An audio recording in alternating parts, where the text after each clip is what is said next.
What if I told you that one of the most scenic and serene places in Virginia hides one of the darkest, most chilling mysteries in American history? The Colonial Parkway, stretching through picturesque landscapes, a place you might visit to escape, to find peace, or even to connect with nature, became a road of horror between 1986 and 1989.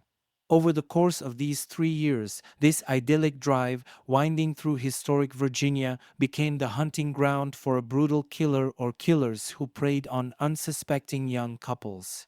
8 people disappeared, their lives violently cut short, their bodies found abandoned in or near their cars along the secluded, wooded stretches of the parkway. What was meant to be a sanctuary of beauty turned into a nightmare, a place where safety vanished into the mist of unsolved deaths. The FBI took over the investigation, yet to this day, not a single suspect has been brought to justice. No answers, only silence. So, how does a beautiful place like Colonial Parkway, a route often traveled by lovers and tourists, turn into a path of terror? Today, we are going to dive into one of the most perplexing and disturbing unsolved murder sprees in American history. What really happened on the Colonial Parkway, and why, after decades, are we still left with more questions than answers? Let's begin the journey.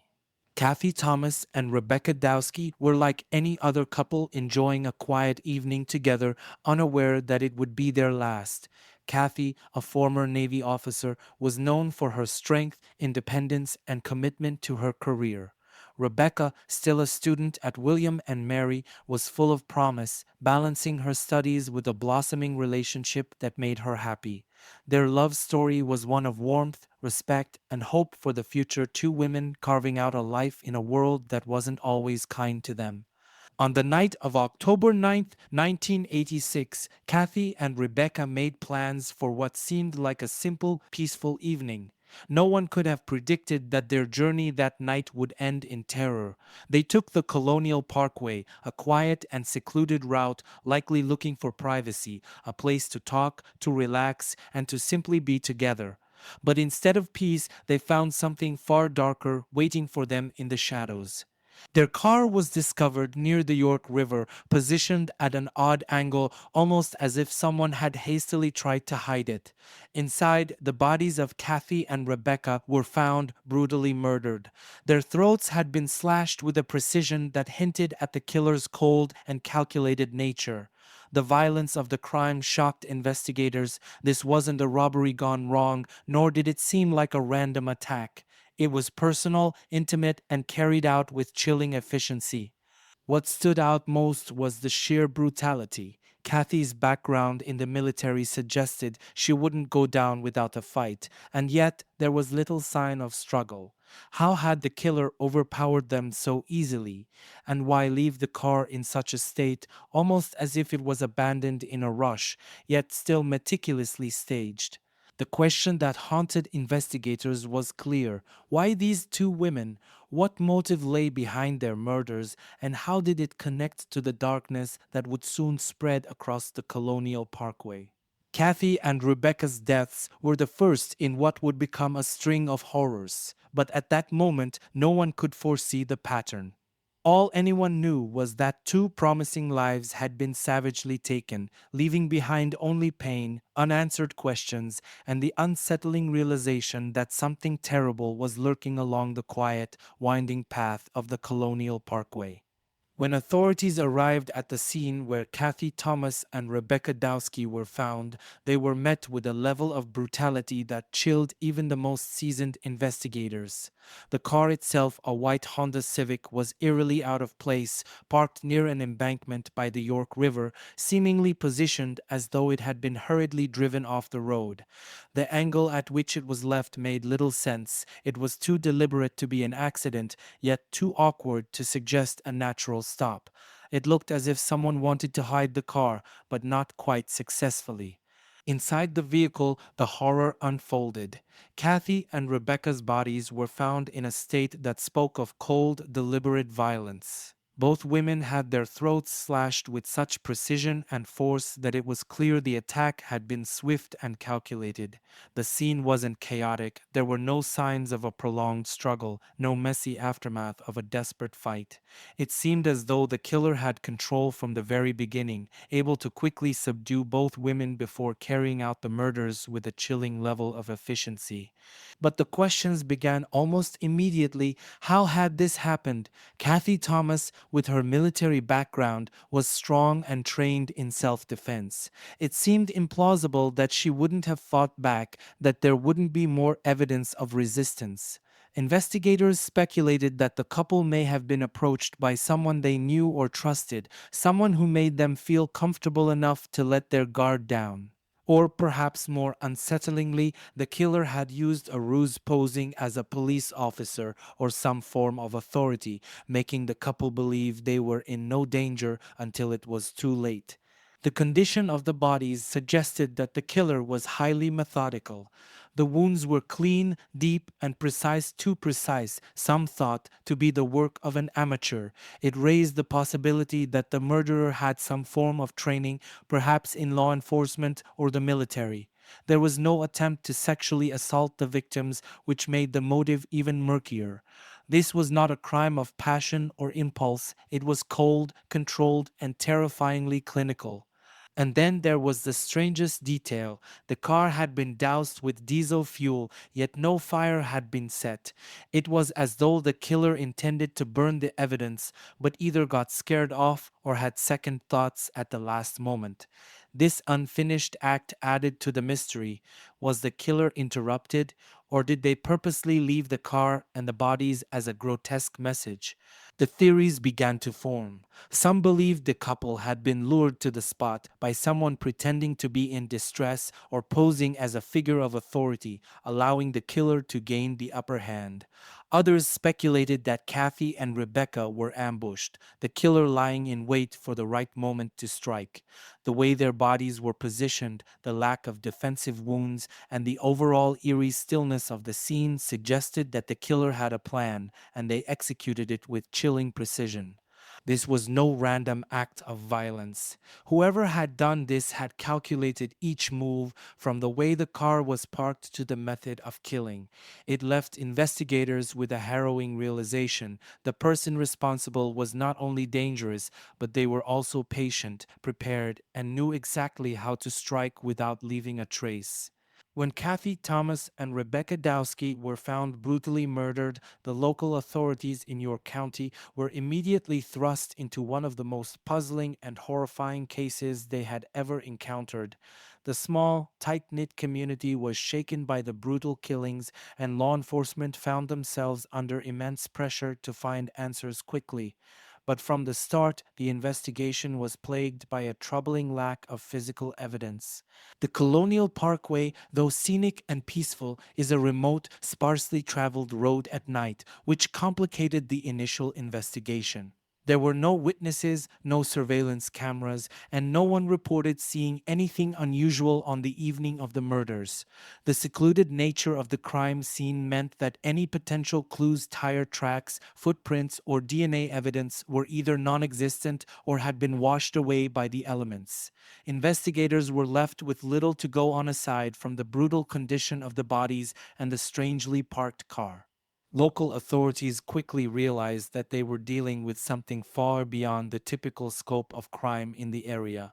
The meticulous nature of the killings, the lack of a clear motive, and the unsettling way the car was staged suggested that this was no ordinary crime of passion or robbery. The brutality, combined with the cold calculation displayed by the killer, hinted at something much darker, potentially a serial offender with a methodical approach. With few leads and growing concerns about the nature of the case, the local police sought help from the Federal Bureau of Investigation. The FBI's involvement brought a level of expertise that was desperately needed, but even they faced immediate challenges. The lack of physical evidence meant that they couldn't narrow down suspects through traditional means like fingerprints, hair samples, or DNA. What's more, the remote location made it difficult to canvass for witnesses. There simply weren't any. Another significant challenge was the absence of any clear motive. The murders of Kathy and Rebecca didn't fit neatly into any category that investigators were familiar with. This wasn't a robbery, as nothing had been stolen. It didn't seem to be a hate crime, even though the victims were a same sex couple, as there was no specific indication of such intent, and there was no evidence of sexual assault, which ruled out the more common motivations for violent crimes against women.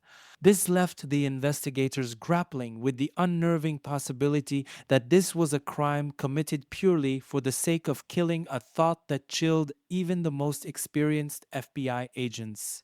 Without a clear motive, the FBI had to rely on behavioral analysis and psychological profiling. They began constructing a profile of the potential killer, someone organized, possibly with a background in law enforcement or the military, given the precision and control displayed at the crime scene. But even with this emerging profile, they had no viable suspects. The case became even more daunting when they realized that the killer might strike again. The calculated manner in which Kathy and Rebecca were murdered suggested that this wasn't the work of someone who would simply stop. The FBI's involvement brought national attention to the case, and the public began to feel the weight of the looming danger. Yet, despite the resources now devoted to the investigation, the investigators found themselves in the dark.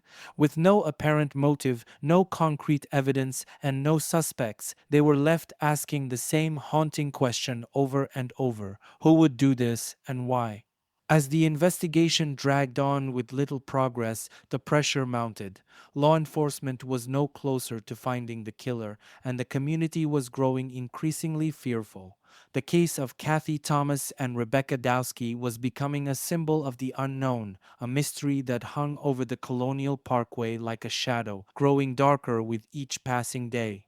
Little did they know, the nightmare was just beginning. As the investigation into the murders of Kathy Thomas and Rebecca Dowski dragged on with no leads and no suspects, whispers of a darker possibility began to circulate among both law enforcement and the public. Could this brutal double homicide be an isolated event, or was it part of something far more sinister? The methodical, calculated nature of the crime had already raised alarm bells, but the lack of motive, the precise execution, and the fact that nothing was stolen from the victim's car left investigators with a chilling thought: could they be dealing with a serial killer? From the start, the sheer brutality of the murders seemed too deliberate to be a random act of violence. It wasn't the work of someone who lashed out in a moment of rage or panic. This was planned. This was intentional. As FBI profilers dug deeper into the details of the crime, they began to see troubling signs that this could be the first of many. In cases like this, investigators often look for patterns, anything that connects the victims to each other, to the location, or to the circumstances surrounding the crime. Kathy and Rebecca were a couple traveling down a secluded stretch of road late at night. Their car had been left in an odd position near the York River, seemingly hidden, but not quite. The killer had taken time to ensure that the bodies were left in a manner that suggested control. It wasn't the chaotic mess of a robbery gone wrong. Everything about the crime scene felt deliberate. As the FBI and local authorities reviewed the evidence, they began to wonder if the killer was someone familiar with the area, someone who knew the Colonial Parkway and its dark, isolated corners well. Perhaps this person had chosen this spot specifically because of its seclusion, knowing that it offered the perfect cover for such an attack. The idea that this was premeditated sent a shiver through the investigative team. If someone had killed this carefully, this efficiently, there was every reason to believe they might do it again. But the question lingered: was this the beginning of a pattern, or would it remain a single, horrific event? The FBI wasn't ruling out the possibility that this could have been a crime of opportunity, a predator who saw an unguarded moment and struck. Yet, nothing about this crime felt opportunistic. It felt rehearsed, almost ritualistic. Investigators couldn't shake the sense that whoever had done this had killed before, or worse, planned to kill again. And then came the chilling realization: if this was indeed the work of a serial killer, they were facing someone who operated in the shadows, leaving no clues behind, no fingerprints, no fibers, nothing that could tie them to the scene.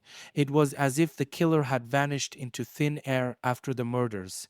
The FBI began to theorize that this person could be familiar with law enforcement procedures or even be someone who worked within the system itself. The level of control, the precision, and the eerie cleanliness of the scene all pointed to someone who knew how to avoid detection.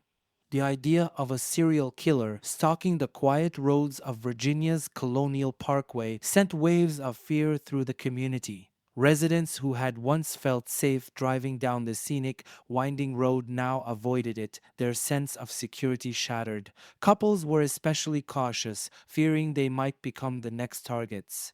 As theories of a serial killer began to take root, the media caught wind of the growing speculation. Reports of the Colonial Parkway killer started to surface, though investigators were careful not to confirm anything publicly. The last thing they wanted was to create mass panic without solid evidence. But behind closed doors, the FBI was preparing for the worst. If they were right, if this was the start of a killing spree, they knew they were racing against time. The killer could already be planning the next attack. Despite the lack of physical evidence, a picture was beginning to form in the minds of the investigators. A patient, organized, and highly dangerous individual who had struck once and might strike again. The theory of a serial killer was no longer just speculation. It was becoming the terrifying reality that no one wanted to face. The hunt was on, but with no suspects and no concrete leads, all they could do was wait for the killer to make a mistake, wait for another couple to go missing, wait for the next body to turn up on the Colonial Parkway. Less than a year after the brutal murders of Kathy Thomas and Rebecca Dowski, the quiet uncertainty that had lingered over the Colonial Parkway investigation was shattered by the discovery of another chilling double homicide. This time, the victims were Robin Edwards, a 14-year-old girl, and David Nobling, a 20-year-old man. The two were found near the Ragged Island Wildlife Refuge, a location not far from the Colonial Parkway, which once again stirred fears that a pattern was emerging. The horror of these new deaths, combined with their disturbing similarities to the previous murders, cast a deep shadow over Virginia.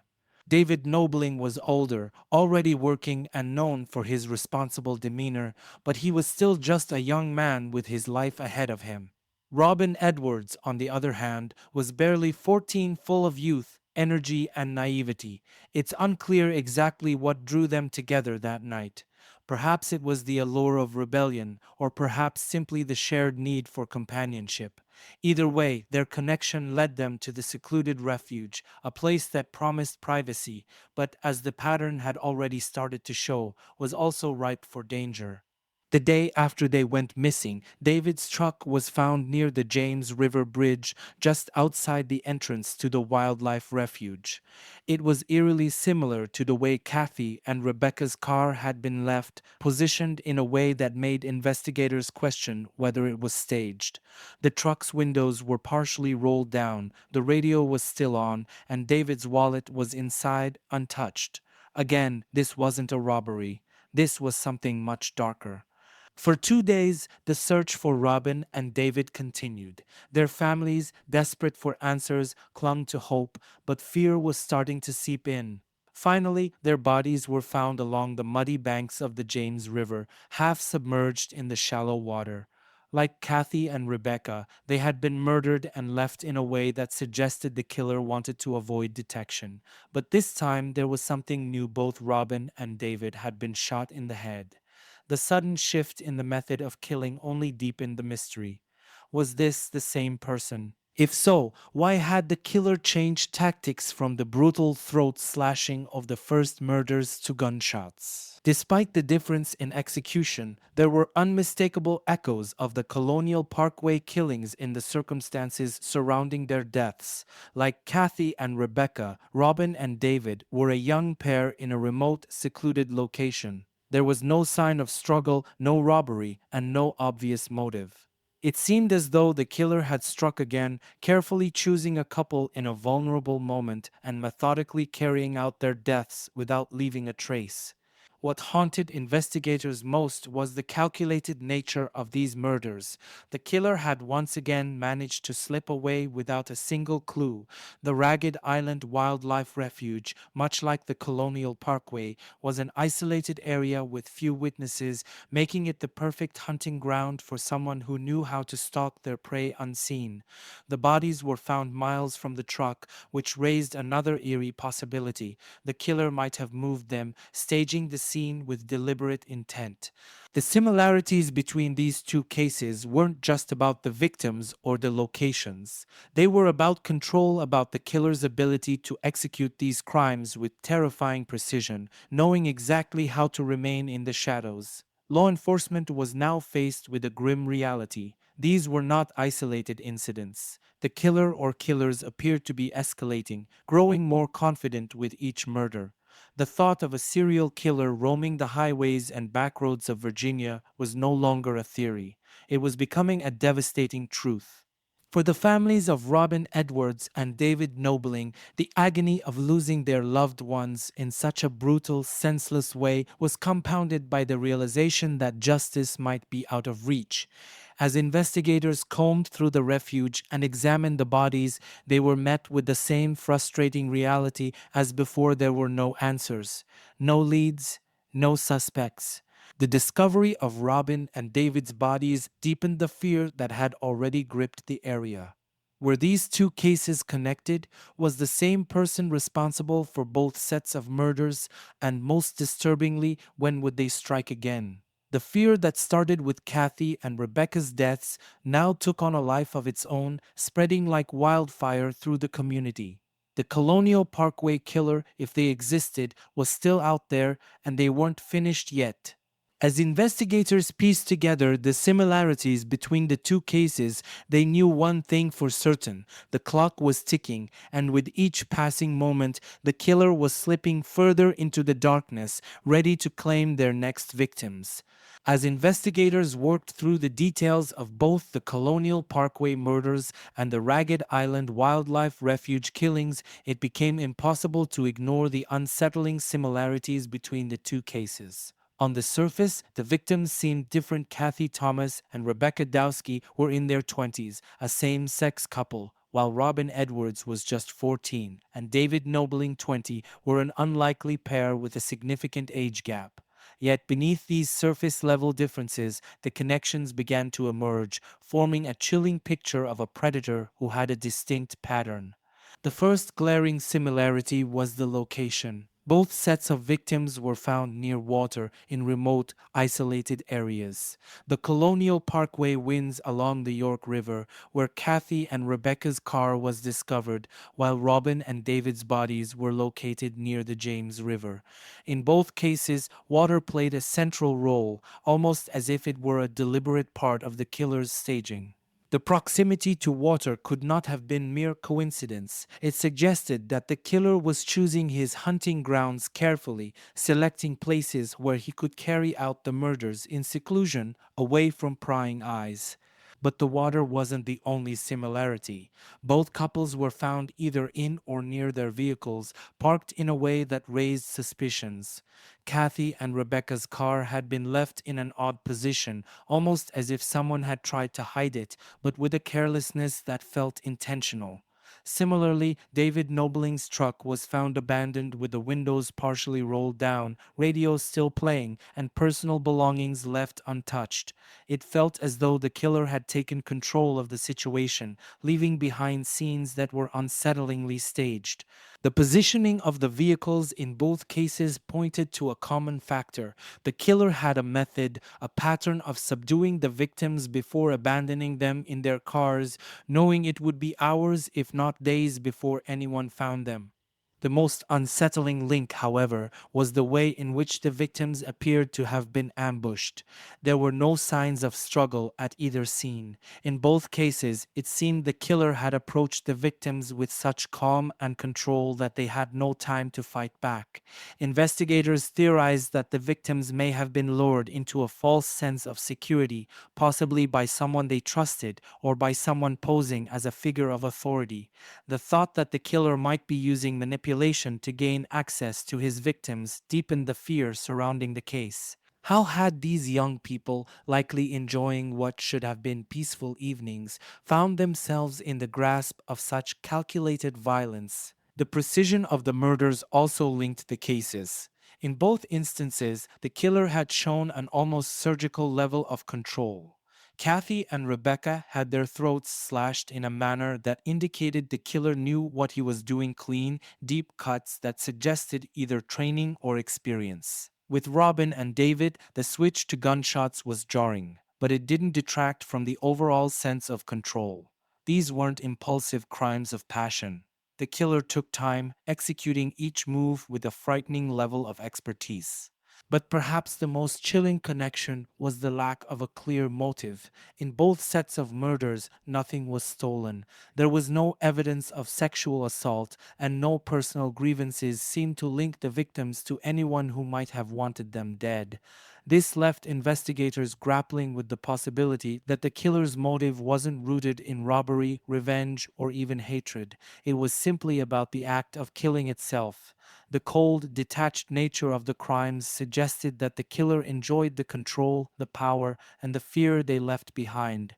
As investigators pieced together these similarities, they began to see the terrifying possibility that these murders were not random. They were connected, part of a larger pattern that had yet to fully reveal itself. The killer had shown not only the ability to strike with precision, but also the patience to wait for the right moment. In both cases, the couples had been caught at vulnerable moments in secluded locations far from help. The Colonial Parkway and the wildlife refuge, both scenic and serene, had become the perfect hunting grounds for someone who knew how to blend into the shadows and strike without warning. With these connections in mind, law enforcement began to solidify the theory that these were the work of a serial killer, a person who had a method, a specific type of victim, and an eerie ability to disappear without a trace. The realization was as horrifying as it was undeniable. This was no longer a question of whether the cases were linked, it was now about when the killer would strike again. The pattern had been set, and the killer had shown that they could act without warning, leaving behind no clues, no witnesses, and no sense of safety. Each new detail only deepened the fear, but for investigators, the similarities offered a potential lifeline, a thread they could follow as they hunted for the person responsible for turning the Colonial Parkway and the surrounding areas into a landscape of terror.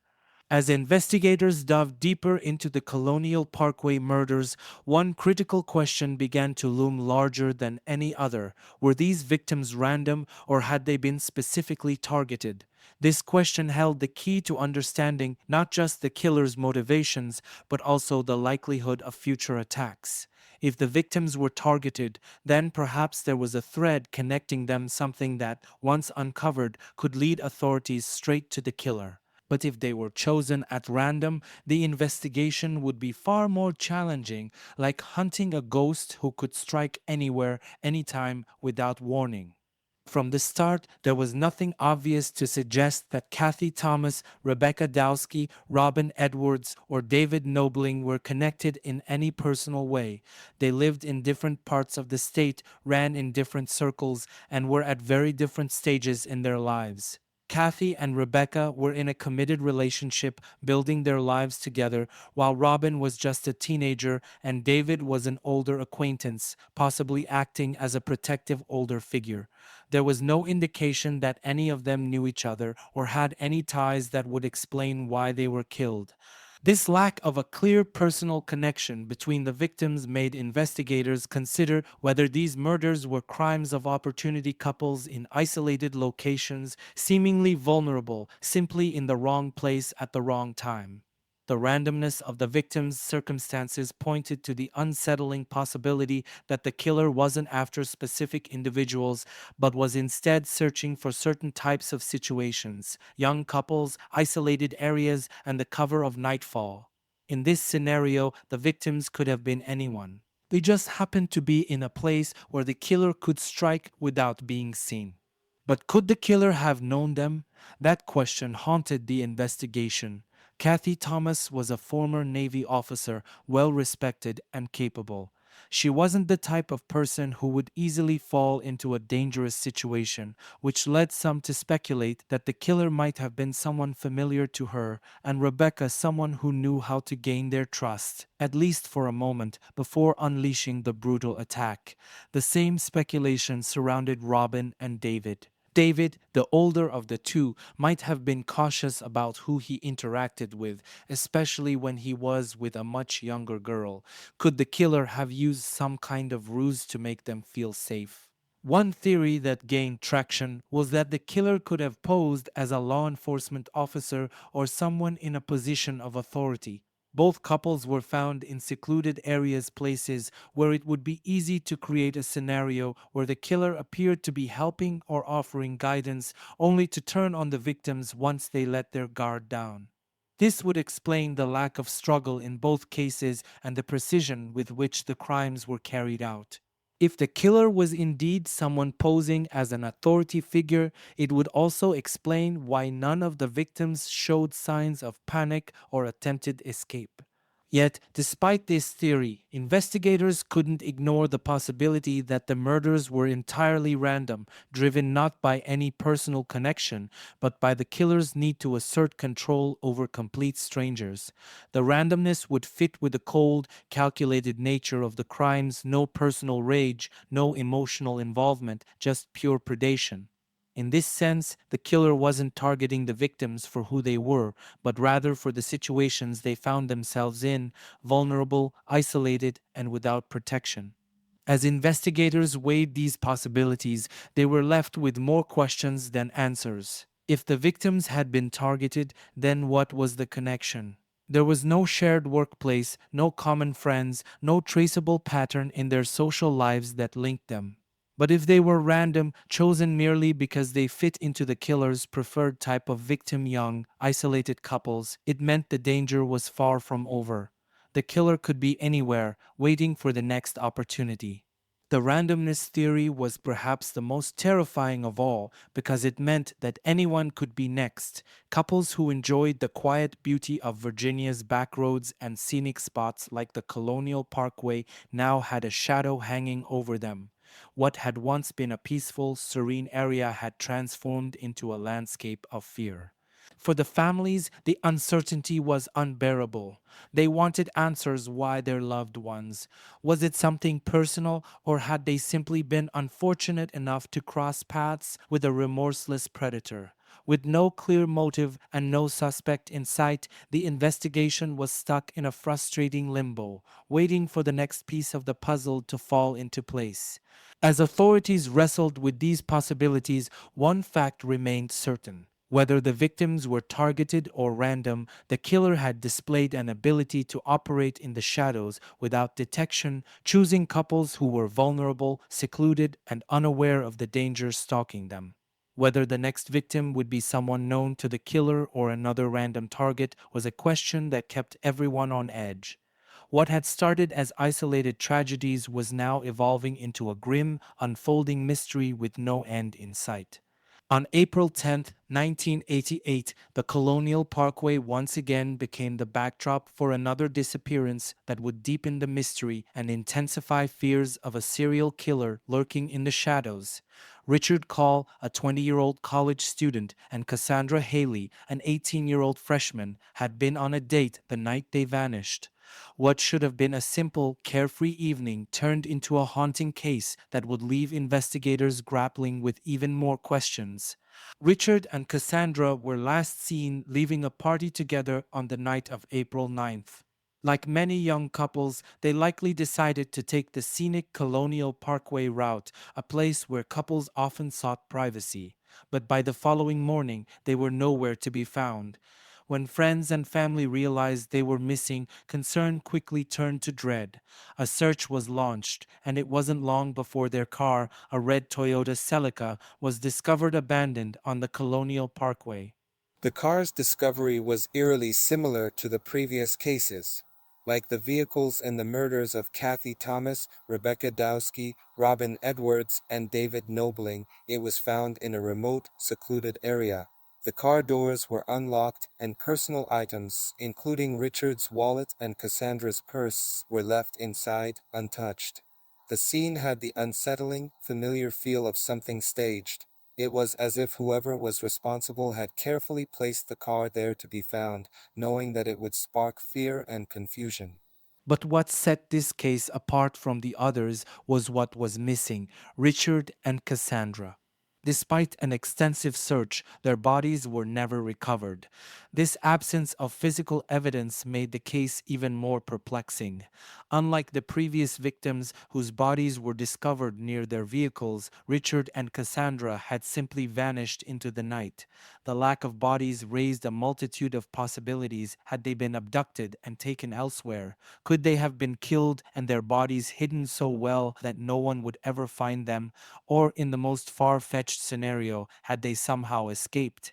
Investigators immediately considered whether Richard and Cassandra's disappearance was linked to the previous Colonial Parkway murders. The location of their car, the untouched personal belongings, and the overall sense of control mirrored the earlier crimes. But with no bodies, there were no definitive answers.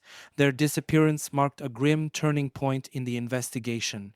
It was no longer just about brutal, unsolved murders. Now there was the added dimension of missing persons, a terrifying evolution in the killer's method. Without the recovery of their bodies, speculation ran rampant. Some investigators wondered if the killer had changed tactics, becoming more careful and calculated.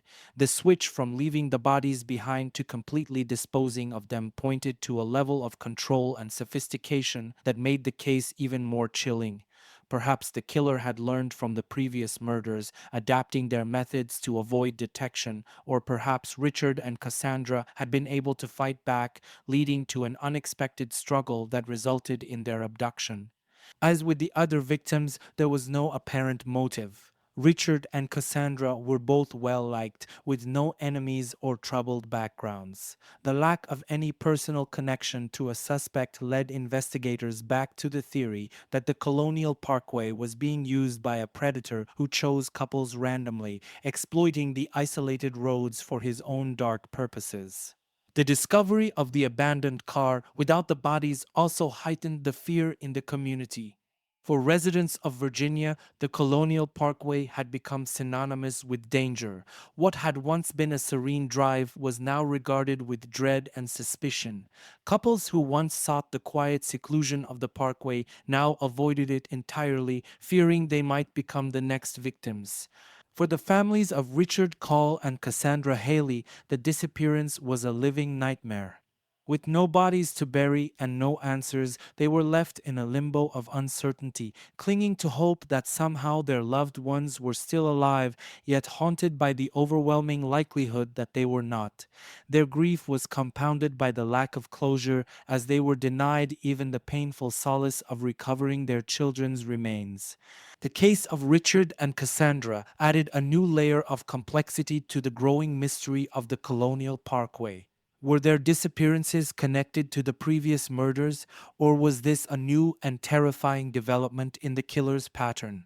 Without bodies, investigators were left with only theories and speculation. The Colonial Parkway killer, if such a person existed, had now demonstrated an ability to escalate the horror, taking not only lives, but the possibility of ever finding the victims again. Richard Call and Cassandra Haley remain missing to this day, a dark and haunting reminder of the unsolved terror that gripped the Colonial Parkway. Their case left investigators at a crossroads. Was this the work of the same killer? And if so, why had they altered their methods so dramatically? The truth, hidden as deeply as Richard and Cassandra themselves, continued to elude those desperate for answers. The disappearance of Richard Call and Cassandra Haley added a bewildering new dimension to the already perplexing series of events on the Colonial Parkway. Their car had been found abandoned, eerily similar to previous cases, but this time there was a key difference: their bodies were never found. For investigators, the absence of physical evidence made an already difficult case nearly impossible to solve. Without bodies, without any trace of where Richard and Cassandra had gone, the question loomed larger than ever: what had happened to them, and why was their fate different from the other victims? One of the earliest theories investigators considered was that the killer had changed tactics. In the previous murders, the bodies were left in or near the vehicles, almost as if the killer wanted them to be discovered. But in the case of Richard and Cassandra, it seemed the killer had taken greater care to ensure that no remains were found, as if they had learned from earlier mistakes or perhaps evolved in their methods. If the murders of Kathy Thomas, Rebecca Dowski, Robin Edwards, and David Nobling had caused too much attention, too much heat from law enforcement, perhaps the killer had decided that leaving bodies behind was no longer an option. But why change the approach? One possibility was that the killer realized the risks involved in leaving the bodies in plain sight.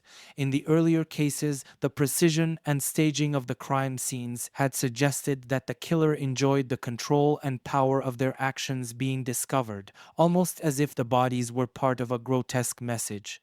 But with Richard and Cassandra, it was different. The car was still left behind, but without the bodies, the message was incomplete.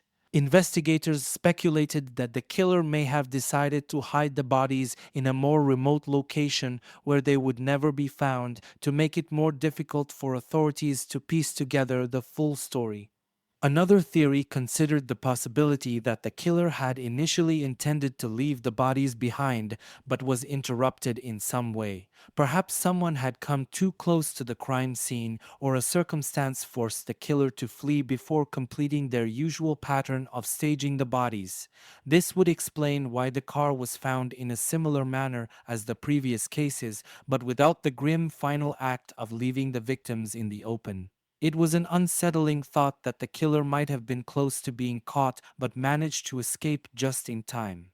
More disturbingly, the idea that the killer had grown more confident and careful over time began to take hold. In this scenario, the decision to hide Richard and Cassandra's bodies could be seen as a calculated escalation. By disposing of their remains in a way that left no trace, the killer demonstrated an evolution in their methods, making it clear that they had learned from previous crimes and were adapting to evade capture. This raised the terrifying prospect that the killer could continue to refine their approach, making each future crime more difficult to solve than the last. The locations where the bodies could have been disposed of became a point of intense speculation.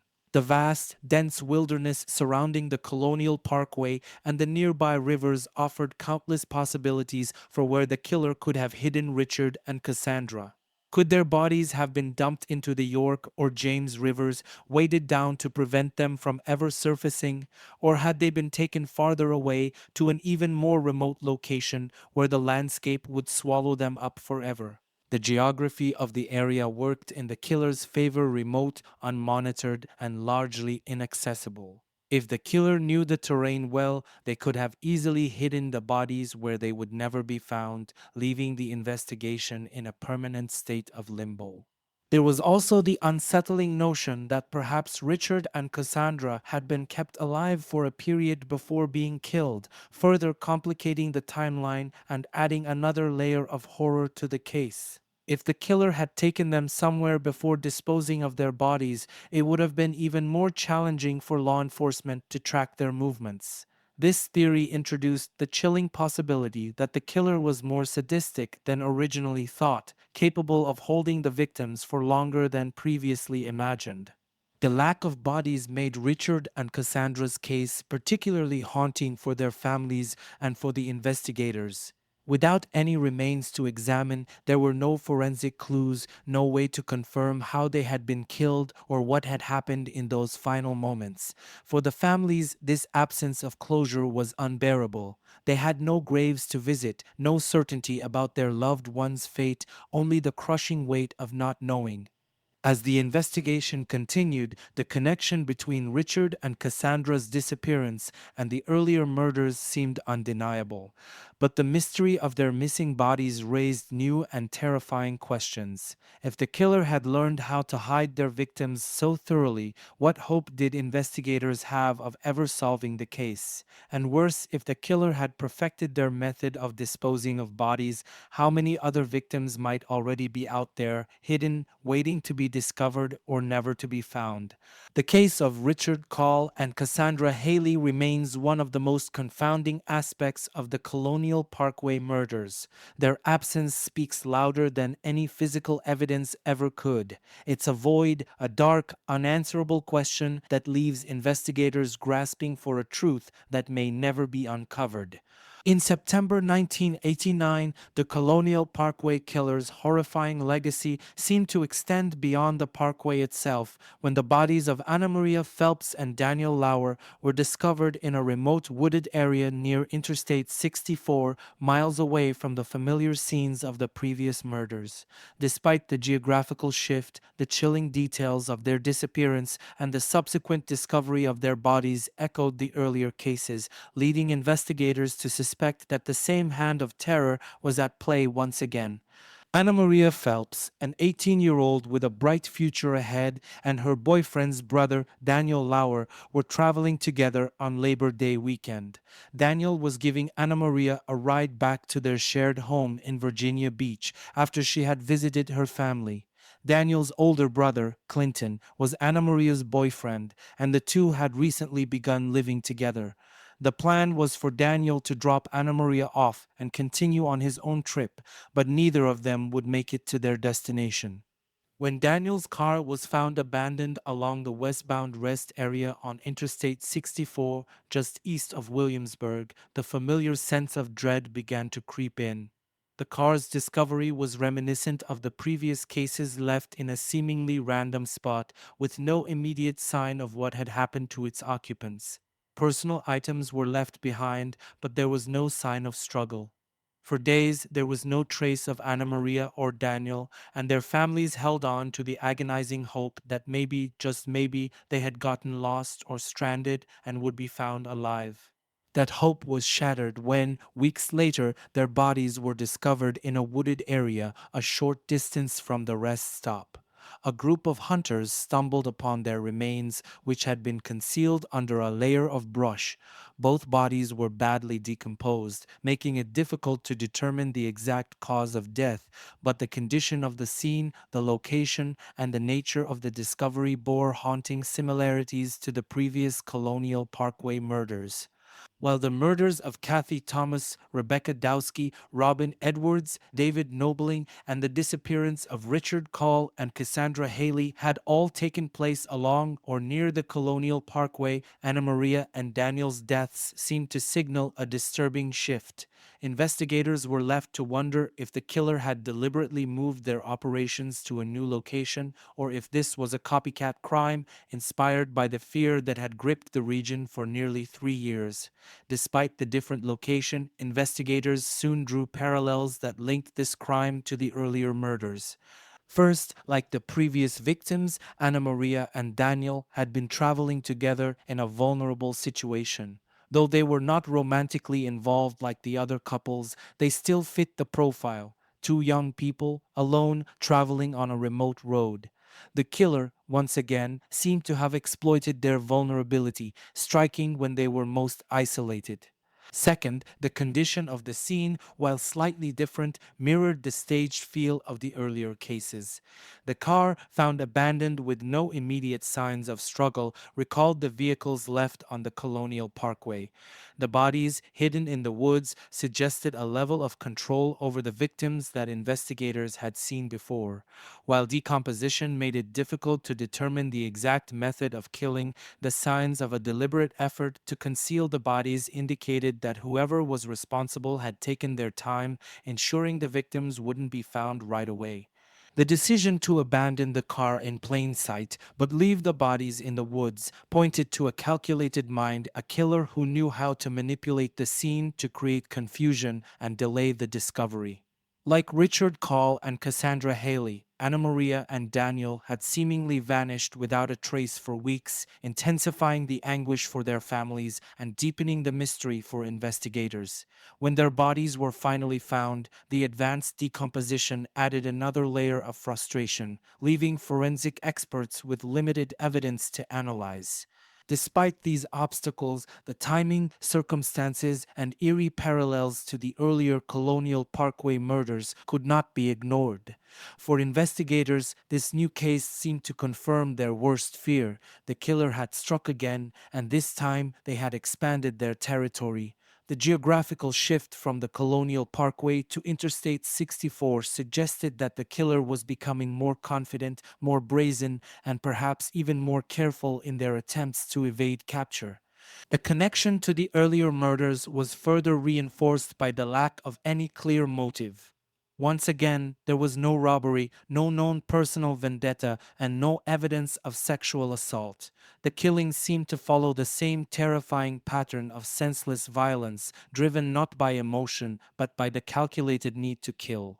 The fear that had gripped the Colonial Parkway now spread to the surrounding highways, as people began to realize that no stretch of road was safe from this unseen predator.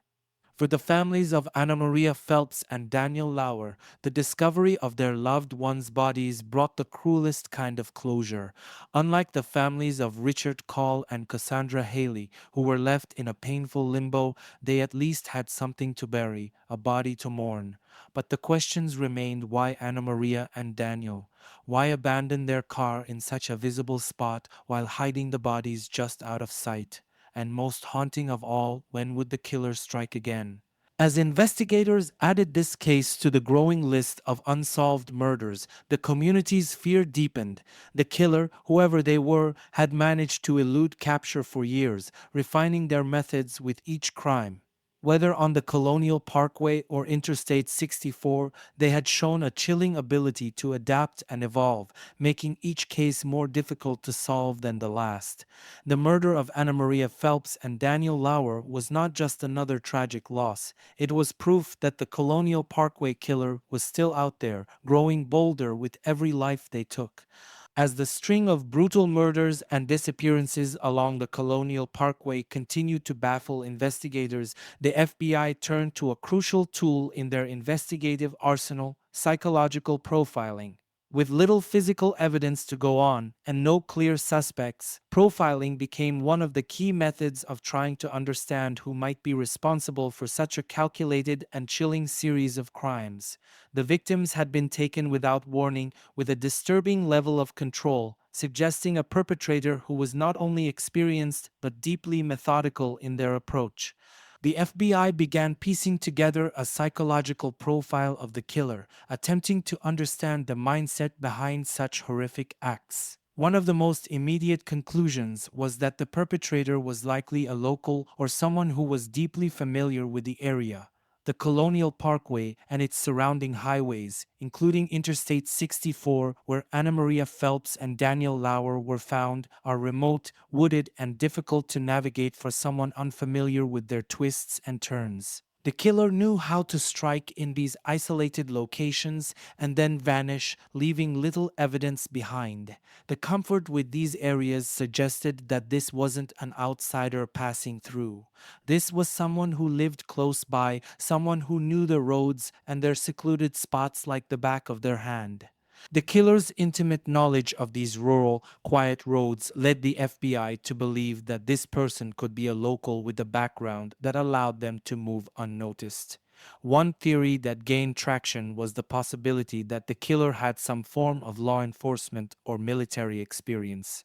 The controlled nature of the murders, the precision of the killings, the careful staging of the cars, and the lack of any major mistakes at the crime scenes all pointed to someone who understood how to avoid detection. It wasn't just about avoiding the police, it was about knowing exactly how investigators would approach the scene and taking steps to leave them with as little to work with as possible. The idea that the killer might have law enforcement experience was particularly troubling for investigators. Someone with that kind of background would know how to manipulate a crime scene, how to clean up traces of evidence, and perhaps most chillingly, how to interact with victims in a way that wouldn't immediately raise alarms. If the killer had posed as a police officer or someone in a position of authority, it could explain why there was so little sign of struggle in these cases. The victims may have let their guard down, thinking they were safe, only to be overpowered once they were vulnerable. The possibility of military training also factored into the FBI's profile. The precise, methodical approach to the murders suggested a disciplined mind, someone who was comfortable with violence but didn't act out of impulsive rage. This wasn't a disorganized killer lashing out in a moment of passion. Each murder, each disappearance seemed to follow a careful, deliberate plan. The victims were subdued quickly, and the scenes were left with almost no usable evidence. This level of control led the FBI to believe the killer could have military experience, where precision, patience, and control are highly valued skills. In addition to the logistics of the crime scenes, the FBI also delved into the psychology behind the killings. The lack of a clear motive in each case, no robbery, no sexual assault, no known personal connection to the victims, pointed to a perpetrator who was driven by the act of killing itself. The killer likely enjoyed the control and the power of taking lives in such an organized, efficient manner. This wasn't about revenge or greed, it was about asserting dominance, showing that they could take lives and evade capture with ease. The calculated nature of the crimes indicated that the killer had a need for control both over the victims and over the entire investigative process. By leaving no evidence, they were essentially playing a game with law enforcement, daring them to catch up, all while knowing they were always one step ahead.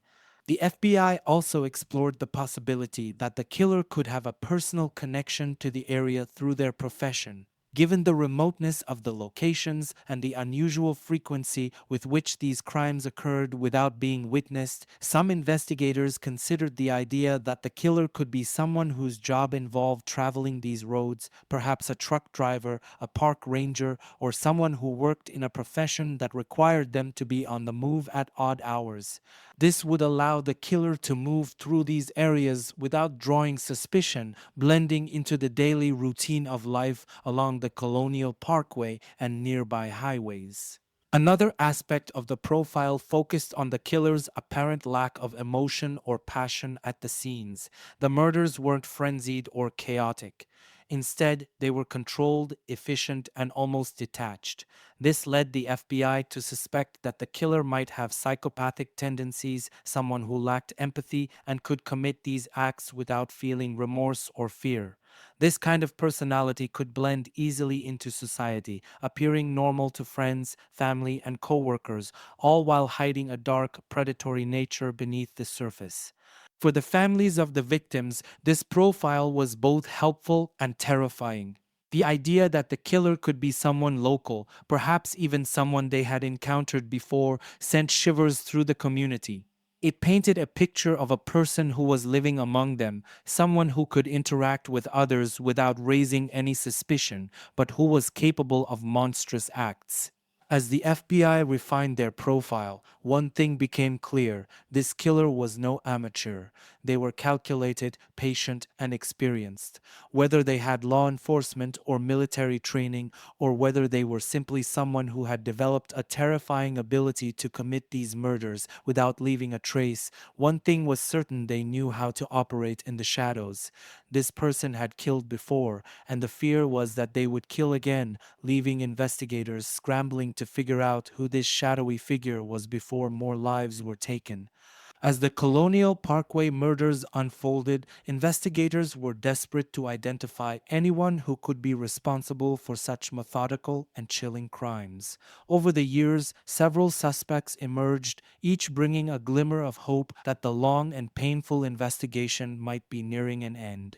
Yet, with every new lead, there seemed to be just as many dead ends as potential suspects were considered and then ultimately eliminated.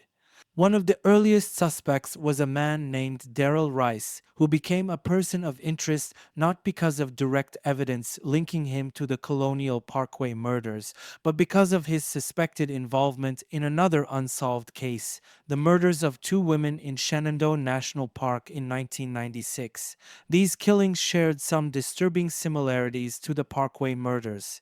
The victims were young women, murdered while in a remote location, and there were no signs of a robbery or sexual assault. Darrell Rice had been convicted of an attempted abduction near the same area, and authorities began to wonder if he could be connected to the Colonial Parkway cases. But as investigators delved deeper into Rice's background, they faced challenges. His known criminal activities didn't overlap with the time frame of the Parkway murders, and there was no direct evidence linking him to the crimes on the Parkway. While he fit the profile in some ways, especially in his violent tendencies and familiarity with secluded areas, investigators couldn't find enough concrete connections to make an arrest or charge him with the Colonial Parkway murders.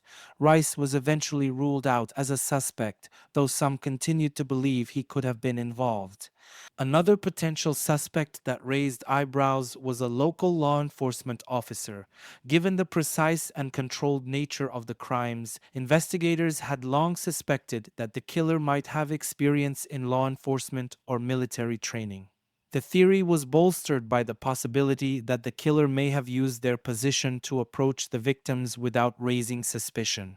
Over the years, several officers were quietly investigated. One officer, in particular, had a disturbing reputation for making traffic stops late at night along remote roads, but no evidence surfaced to definitively link him to the murders. Despite the whispers, the FBI found no concrete proof, and the officer was eventually dismissed as a suspect. Another frustrating avenue involved someone much closer to one of the victims, Kathy Thomas. Kathy, a former Navy officer, had been in a long-term relationship before she started dating Rebecca Dowski, and there were rumors that her ex-partner might have had a motive for jealousy or revenge. Investigators considered this theory, looking into Kathy's personal life for any signs of conflict or unresolved tension. However, after extensive interviews and background checks, they found no evidence to suggest that Kathy's former partner had any involvement in her murder. What's more, the randomness and brutality of the other Parkway murders didn't fit the pattern of a personal vendetta. This lead to dissolved into a dead end. The most tantalizing suspect was a man with an unsettling history of stalking young women along Virginia's highways. His behavior had caught the attention of the FBI when several victims reported being followed by him late at night, his car tailing theirs at dangerously close distances. He would often flash his headlights, trying to get the women to pull over. Though many managed to escape his pursuit, the similarities to how the Parkway killer may have approached their victims sent chills through the investigative team. This man was brought in for questioning, and it was discovered that he had a disturbing history of violent behavior toward women. He seemed to fit the profile: a local man with enough knowledge of the area to navigate the secluded roads and a demonstrated history of predatory behavior. But once again, hard evidence was lacking. Despite the eerie connections, investigators found nothing concrete tying him to the murders, and without physical evidence, they were forced to release him. This suspect, like so many others, fell into the category of promising but inconclusive. Then came a theory that investigators found particularly frustrating, one suggesting that the Colonial Parkway murders might not have been the work of a single killer, but of multiple individuals, perhaps even unrelated cases with eerie similarities. Could it be that the murders of Kathy and Rebecca, Robin and David, Richard and Cassandra, and Anamaria and Daniel were separate incidents? Could multiple killers have been at work on the same stretch of road over a period of years?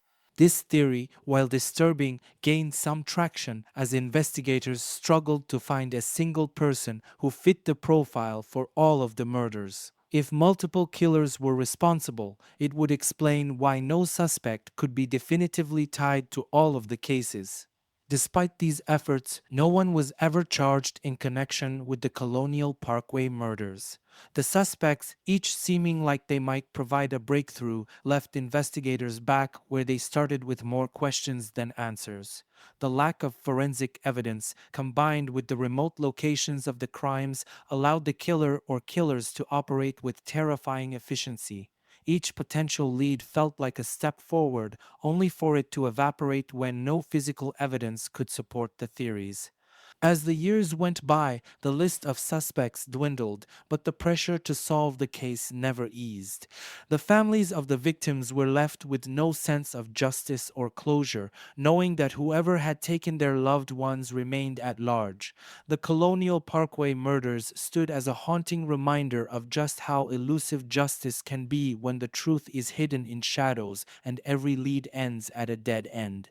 The question remains, was the killer someone the FBI had already questioned, a suspect who had simply slipped through the cracks, or was the real murderer still out there, blending seamlessly into everyday life, confident that their secret would never be uncovered?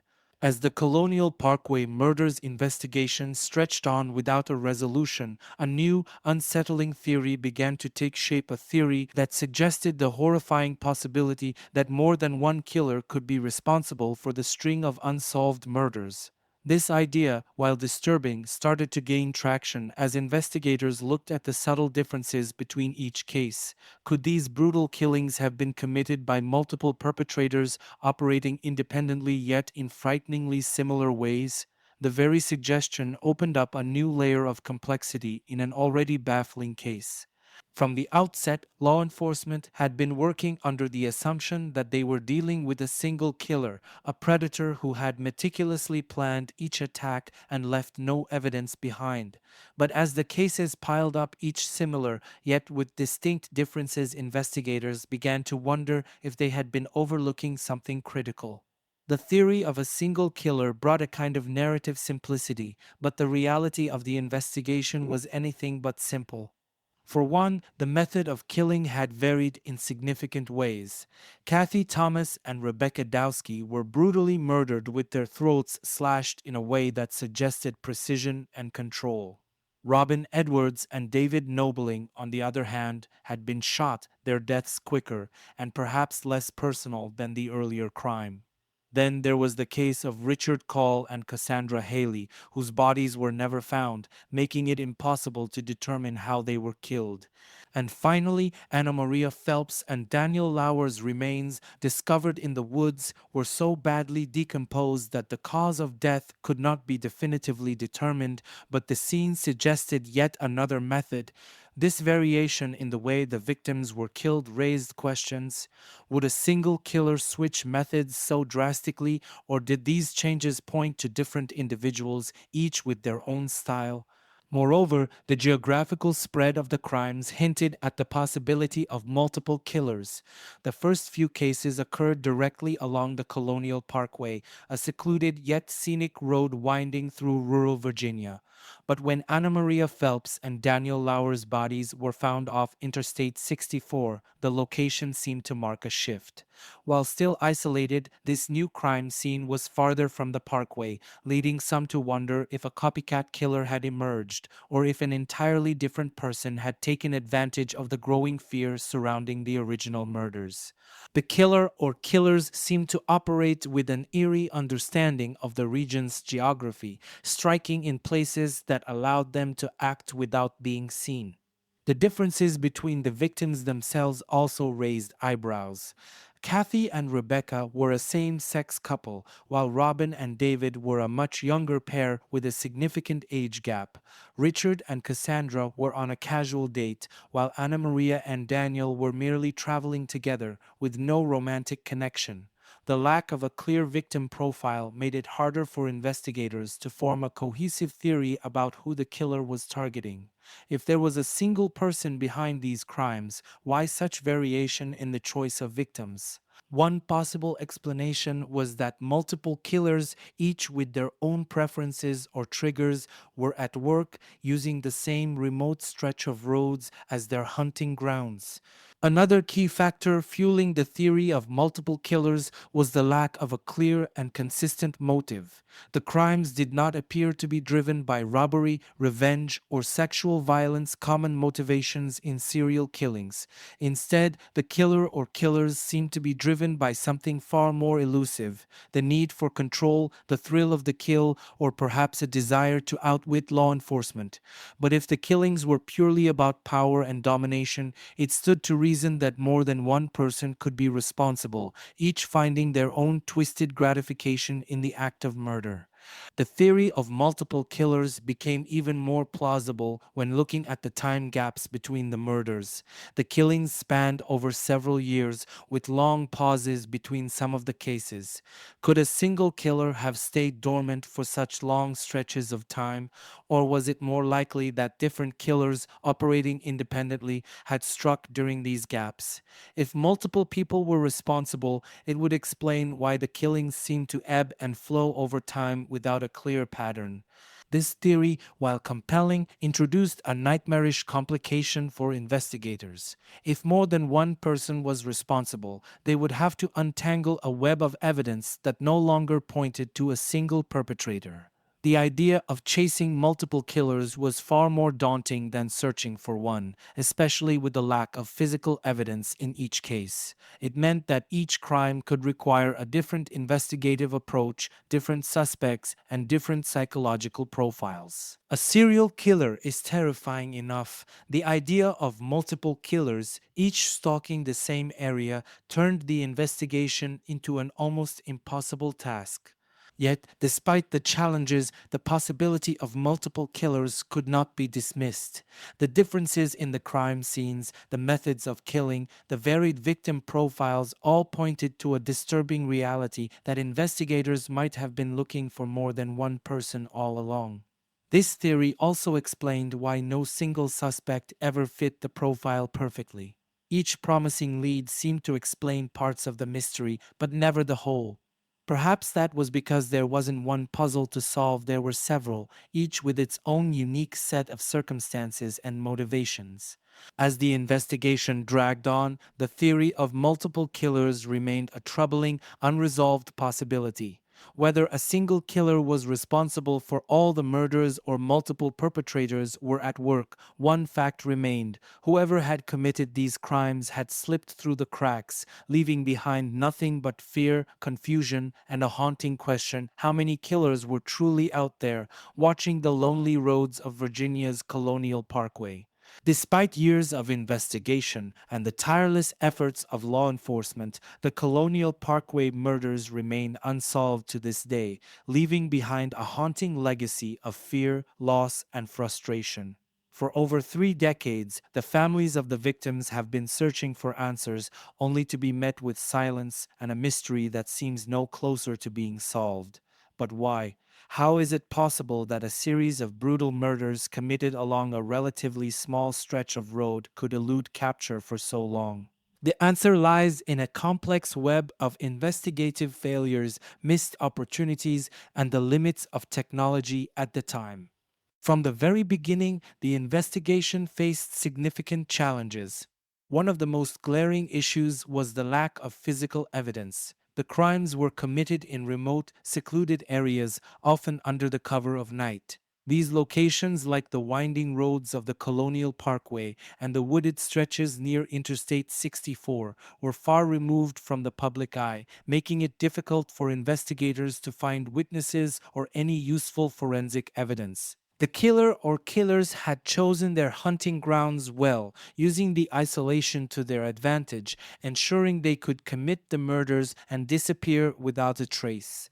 This isolation also made it easy for crucial evidence to be lost or overlooked. Many of the crime scenes were exposed to the elements rain, wind, and wildlife, all of which could have destroyed potential clues. For instance, when Kathy Thomas and Rebecca Dowski's car was found near the York River, it was apparent that someone had attempted to burn it, but the fire had failed to fully ignite. Despite this, the vehicle was left exposed to the elements for days before it was thoroughly processed, possibly washing away valuable forensic evidence. Similarly, when Robin Edwards and David Nobling's bodies were found near the James River, much of the scene had already been compromised by natural forces, making it difficult for investigators to gather anything of value. One of the most frustrating aspects of the investigation was the limitations of forensic technology at the time. In the late 1980s, DNA technology was in its infancy. While today DNA analysis is a cornerstone of criminal investigations, back then it was not widely used or fully understood. This meant that even if the killer had left behind biological evidence, such as skin cells, hair, or bodily fluids, it wouldn't have been processed in the way it would be today. Vital clues that could have identified the perpetrator were likely missed or mishandled simply because the technology wasn't available to analyze them. The lack of advanced forensic tools at the time was a significant hurdle that investigators were never able to overcome. There was also the issue of coordination between law enforcement agencies. The Colonial Parkway murders spanned several jurisdictions involving local police, the FBI, and state authorities. While the FBI took over the case due to the involvement of federal land along the parkway, the lack of clear communication between the different agencies likely led to the mishandling of evidence and the loss of important leads. Files were passed between agencies, but crucial details may have been lost or misinterpreted in the process. This lack of cohesion created gaps in the investigation that were never fully addressed. Moreover, the investigative team struggled with a case that had no clear motive. The absence of robbery, sexual assault, or a personal connection between the victims made it difficult to establish a clear profile of the killer. In many murder investigations, the motive is a key factor in narrowing down suspects, but in the Colonial Parkway murders, the motive seemed as elusive as the killer.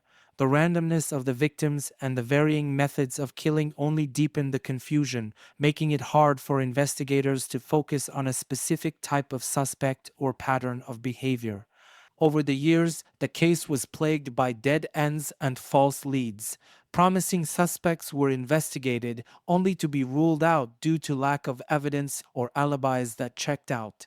Tips would flood in after each new media story, but none of them ever led to a breakthrough.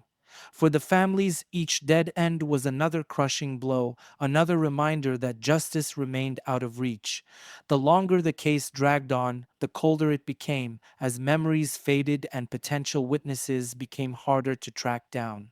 Another factor that hindered the investigation was the evolving understanding of serial crime during the 1980s and 1990s.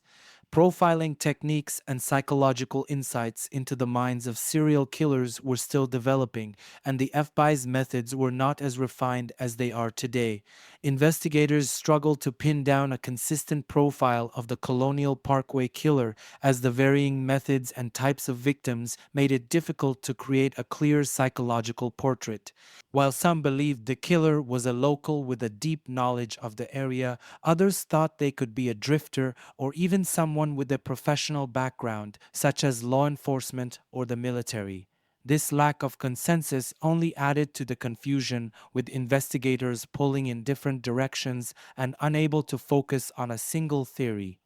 Perhaps the most painful possibility is that the evidence needed to solve the case was there all along, but it was lost due to poor investigative techniques or simply overlooked.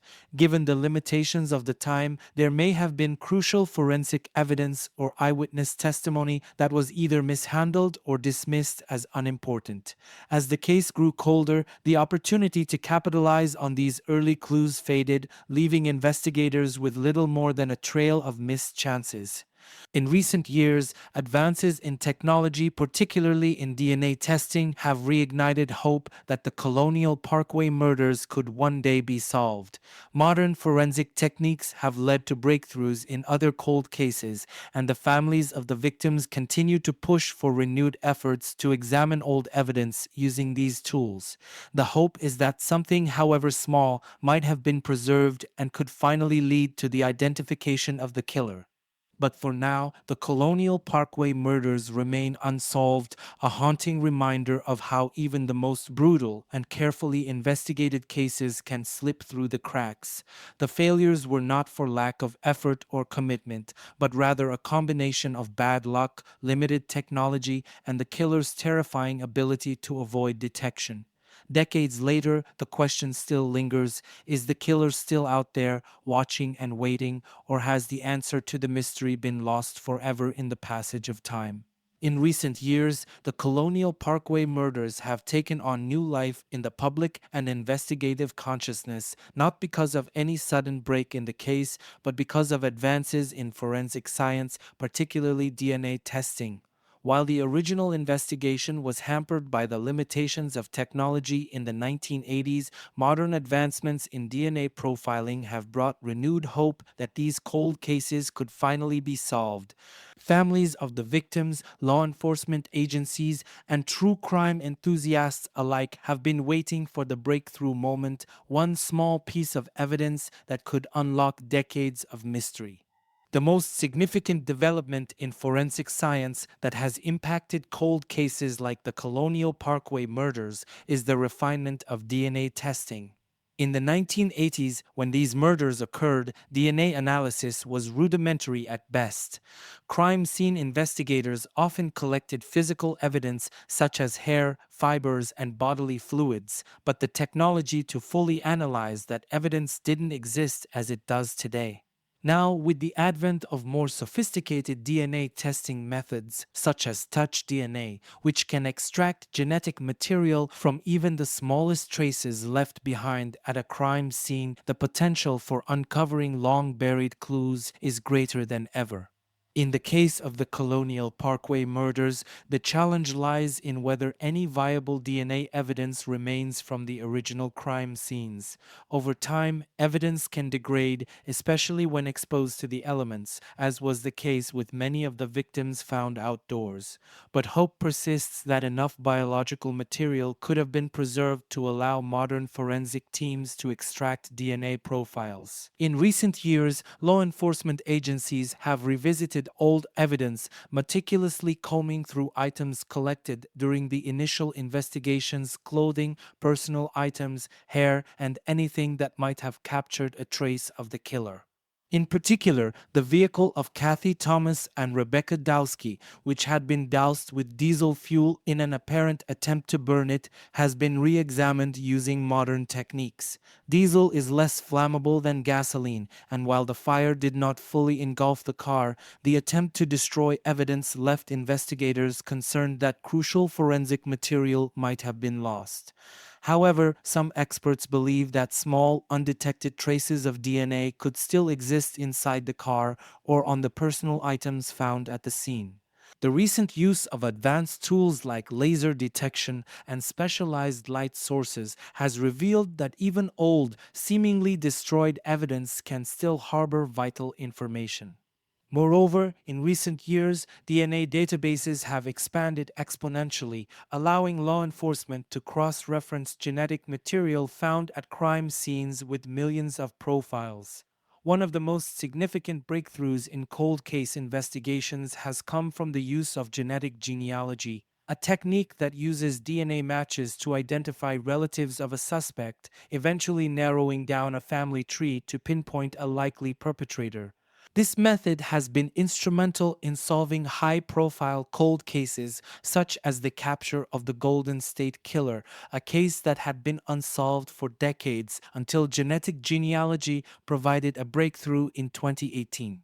There is hope that similar techniques could be applied to the Colonial Parkway murders. If DNA from the crime scenes can be matched to a familial profile, investigators might be able to identify a suspect even if that person has never been directly entered into the criminal justice system. The implications of this are enormous. Families who have waited for over 30 years might finally get the answers they have been longing for. In addition to DNA analysis, there have been other new leads that have emerged in recent years, thanks in part to the efforts of private investigators and the persistence of the victims' families.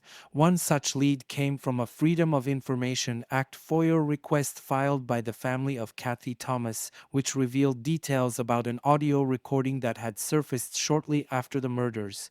The recording allegedly captured a suspicious conversation between two people discussing details of the killings that were not publicly known. Investigators are now revisiting that audio in light of modern technologies that can enhance recordings, isolate voices, and potentially identify the individuals involved.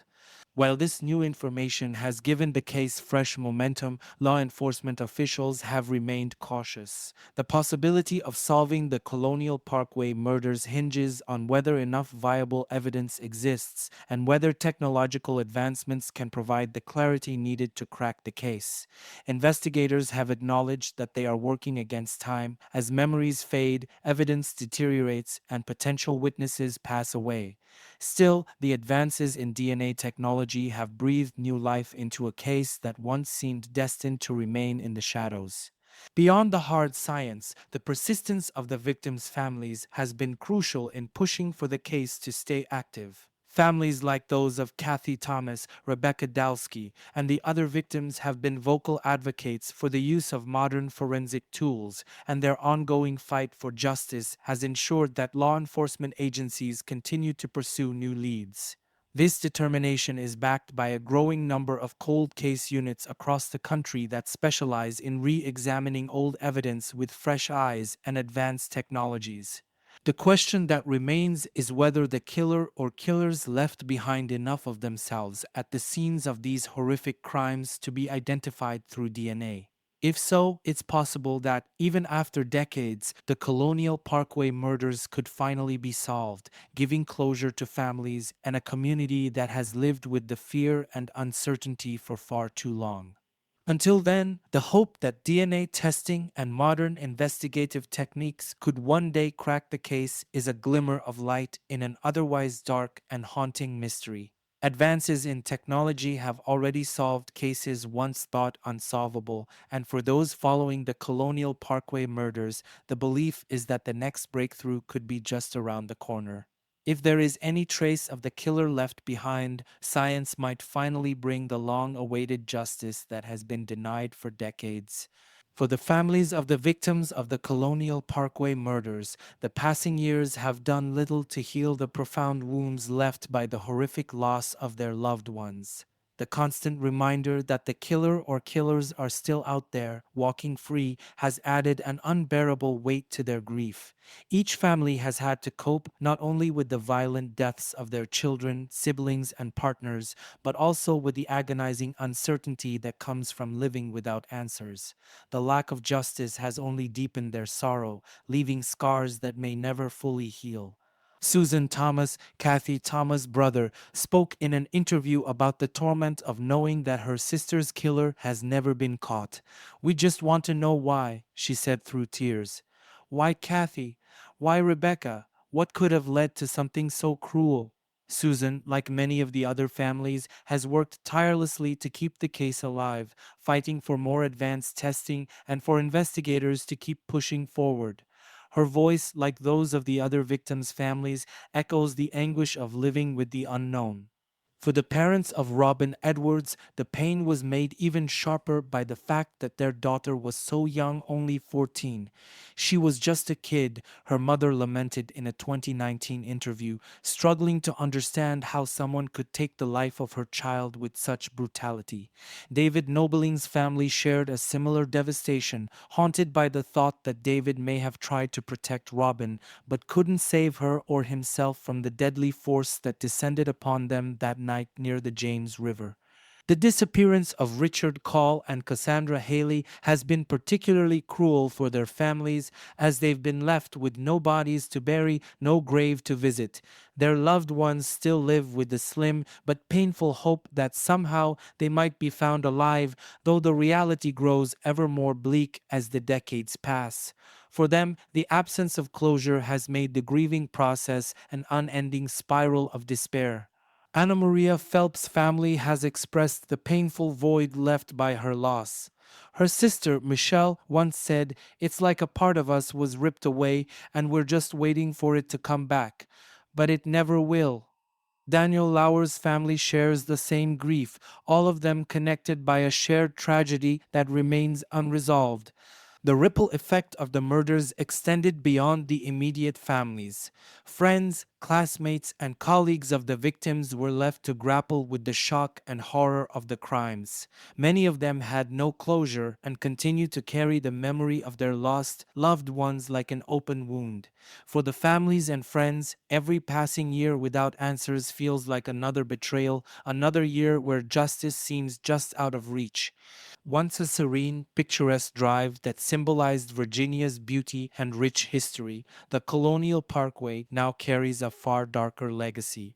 For years, it was known as a peaceful, scenic route where couples and families could enjoy the beauty of nature, flanked by historic landmarks and riverside views. But since the murders, the parkway's reputation has been forever tainted.